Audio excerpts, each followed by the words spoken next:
they shall still bring forth fruit in their old age, and they shall be fat and flourishing. And one of these days, I'm going to have a T-shirt that says, I'm not overweight, I'm fat and flourishing. That's like, I don't know. It's probably not exactly what that means, but hey, we'll just take it, right? But here's the point. No matter how old you are, it really is a matter of perspective, but your best days can still be in front of you. Your most effective and productive days can still be ahead of you.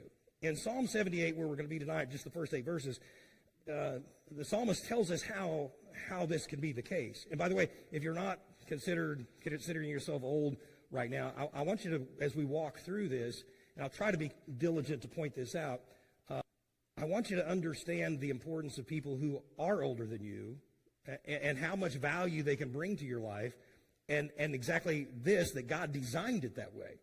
And so that's what I like about the church. It brings us all together from different age perspectives so that we can benefit one another. So let's read just the first 8 verses, and then we'll jump into some thoughts here. He says this, "Give ear," in verse 1, "O my people, to my law. Incline your ears to the words of my mouth. I will open my mouth in a parable. I will utter dark sayings of old, which we have heard and known, and our fathers have told us.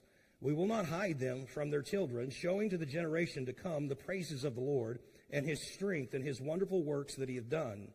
For he established a testimony in Jacob and appointed a law in Israel, which he commanded our fathers, that they should make them known to their children, that the generation to come might know them, even the children which should be born, who should arise and declare them to their children, that they might set their hope in God and not forget the works of God, but keep his commandments, and might not be as their fathers, a stubborn and rebellious generation, a generation that set not their heart aright, and whose spirit was not steadfast with God." And so I want to put it this way, there is this, if as we get older, if we're going to still be able to influence and have an impact on people, there's this, in these first 2 verses, there's this call to those that fit that category to call out to a younger generation to remember some things. And he says it this way, "I will utter dark sayings of old." So he's speaking out to a younger generation. And he says, "Give ear to me.